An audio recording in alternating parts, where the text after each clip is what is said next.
और साथ ही हम सबके लिए भी वहाँ जा कर के दुआ करें कि मारवाड़ हज कमेटी के मेंबरों के लिए और आपके यहाँ बालोतरा में जो भी कमेटी है उन सब के लिए दुआ करें।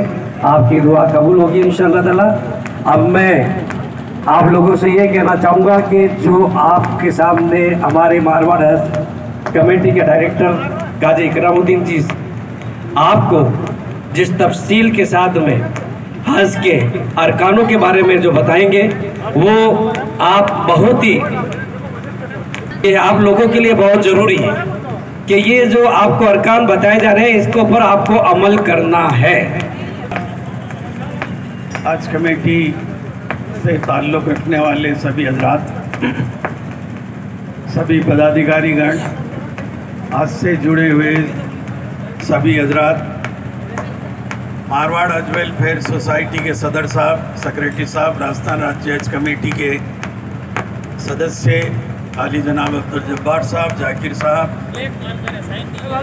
अय्यूम साहब, और सबसे बड़ी बात यह है कि आज आपके ट्रेनिंग प्रोग्राम में खादिमुल उज्जात उरफान साहब जो है, जो इनका सिलेक्शन हुआ है, अब खड़ा सिलेक्शन हुआ है और ये अल्लाह के हुक्म से आपको वहाँ पे मक्का मुअज़्ज़मा और मदीना मुनव्वरा में आपकी हेल्प के लिए आपके साथ जा रहे हैं।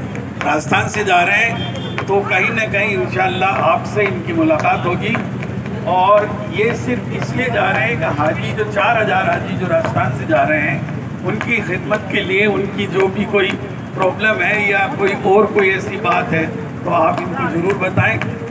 एक काम करेंगे, आप इनके जो है हो सके तो नंबर नोट कर लें, ताकि क्या है कि वहाँ पर भी अगर आपको यहाँ का नंबर मिल सकेगा तो इंशाअल्लाह कोई तकलीफ नहीं होगी। बहुत खालिक आदमी है और आप नंबर यहाँ से ले लेंगे। अब अपन को जो है ऐसा आज जो काम करना है वो मेन काम तो ट्रेनिंग प्रोग्राम है, और ट्रेनिंग प्रोग्राम के साथ में ये जो टीका लग रहा है ये टीका भी लगाना है। और इसके साथ में टीका लगाने के साथ में एक आपको डायरी मिलेगी, वो डायरी आपको संभाल के रखनी है। यहाँ से क्या क्या तैयारी करनी है तो इस मुताल्लिक अपन बालोतरा से जयपुर तक की तैयारी क्या करनी है। जयपुर से आपको इंशाअल्लाह शायद मदीना मुनव्वरा के लिए ले जाया जाएगा, तो वहाँ क्या आपको कागजात मिलेंगे, वहाँ पे आपको क्या तैयारी करनी है, मदीना मुनव्वरा कितने दिन रहना है आपको वहाँ पे, और कहाँ बिल्डिंग फैसिलिटी ये वो कहाँ मिलेगी, फिर आज के 5 दिन है मक्का मुअज़्ज़मा में आपको कितने दिन रहना है। ये अलग अलग अपन बैठ के बात करेंगे। एक साथ में तो इंशाल्लाह थोड़ा सा आपको मुश्किल आएगी, लेकिन एक एक फेज अपन चलाते रहेंगे। तो मैं सबसे पहले जो है आपको यहाँ से तैयारी करके और क्या क्या चीज़ें ले जानी है आपको यहाँ से, बैंक की रसीदें वगैरह ये वो जो भी आपको अभी बताएंगे हमारे अब्दुल जब्बार साहब, आप उनको गौर से सुने और उसके बाद में वो जो बताएं उसकी एक फाइल बना के और अपने साथ जयपुर ले जाएं। उसके बाद की बात अलग बात करेंगे, मदीना मुनव्वरा की करेंगे, मदीना मुनव्वरा से मक्का मुअज़्ज़मा करेंगे और आज के 5 दिन की बात करेंगे। इसके साथ ही सरकार ने जो नई सहूलतें दी हैं अब की बार और कुछ चीज़ों के ऊपर पाबंदी लगाई है, उसके बारे में खादिमुल उज्जात साहब आपको इस बारे में आपको बताएंगे। मैं अब्दुल जब्बार साहब से गुजारिश करूंगा कि वो माइक्रोफोन पर तशरीफ लाएं। सबसे पहले तो आप लोगों को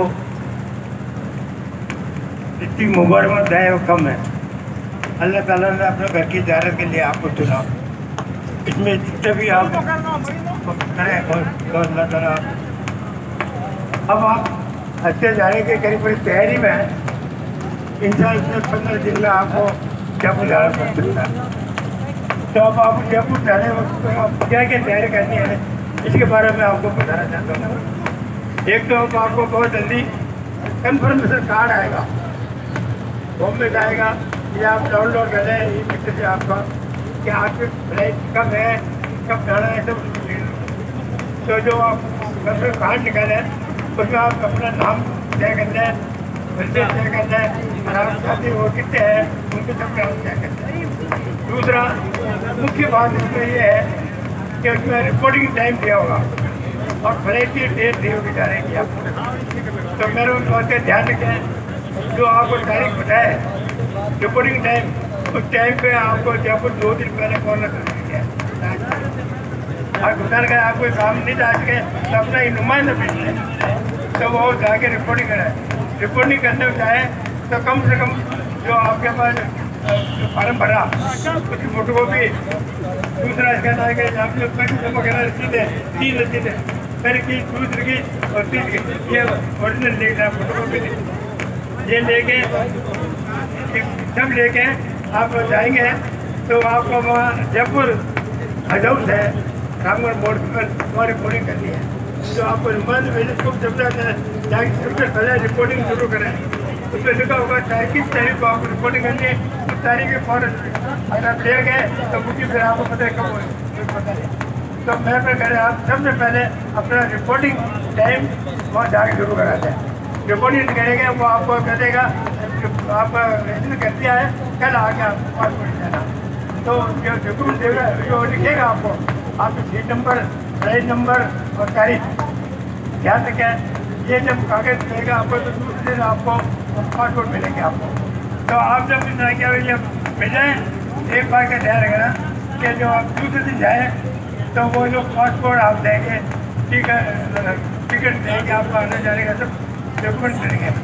तो ये बातें आपको ध्यान में रखने की है कि वो जो रिपोर्टिंग टाइम दे रहा है उसके ऊपर लिखा होगा कि एयरपोर्ट आपको 6 घंटे पहले पहुँचना, तो 6 घंटे ही पहुँचा, ये नहीं 1 घंटे पहले पहुँचे, वो बहुत लंबा काम है, बहुत कुछ काम है।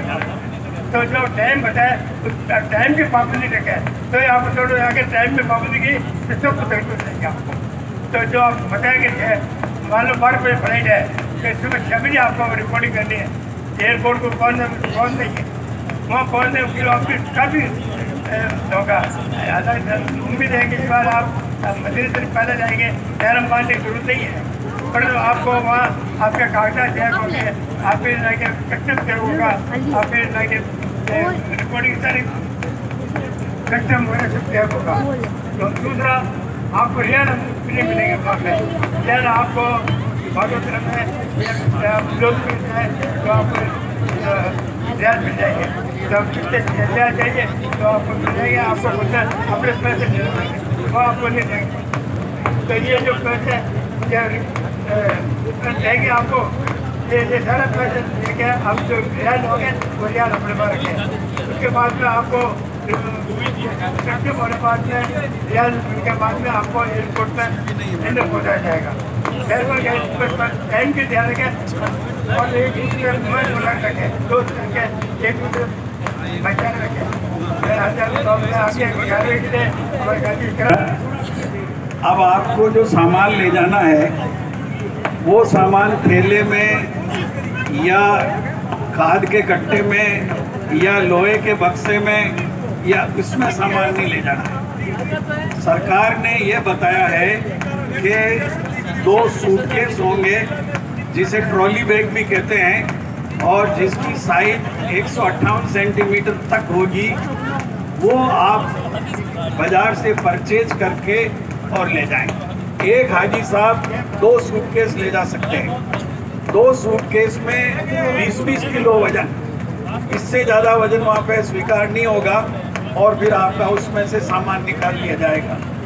और उस वक्त जो है फिर आप वो सामान कहाँ रखेंगे, कैसे रखेंगे, किसको देंगे, तो आप कम से कम उसमें सामान निकालें। दूसरी बात, अगर एक हाजी साहब ने 2 सूटकेस ले लिए तो उसमें ऐसा नहीं करें कि 30 किलो तो एक में कर लिया, 10 किलो में कर लिया, ऐसा नहीं करें। 20 किलो से तो ज़्यादा सामान उसमें जाए आप भेजो ही मत। तो एक तो ये सूटकेस हो गया, एक होगा आपको हैंडबैग लेना है जिसके अंदर आपके कागजात रहेंगे, आपकी रोज़मर्रा की दवाई वगैरह रहेंगी, आपका चश्मा है, पानी की बोतल है और भी जो आप जो मुनासिब समझे वो बैग में डाल लें।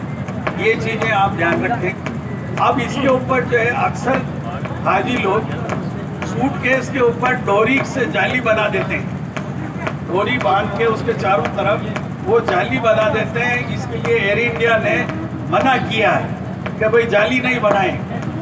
क्या होता है, कभी कभी कोई ऐसी चीज़ जो होती है वो उसको चेक करना चाहेंगे तो एक तो आपको वो जाली खुलेगी नहीं, दूसरी क्या होगा, जब भीड़ ज़्यादा होती है तो आप जल्दी काम ये कर नहीं पाएंगे और दूसरे आदमी जो पीछे लाइन में लग रहे हैं वो परेशान होंगे। तीसरी बात ये कि वो जो सामान है आपका स्क्रीनिंग होगा, एक पट्टा चलता है, उस पट्टे के अंदर कैमरे लगे हुए हैं, कैमरे के सामने जब आपका सामान जाएगा तो उसकी फ़ोटो आ जाएगी कि आप क्या क्या सामान ले जा रहे हैं।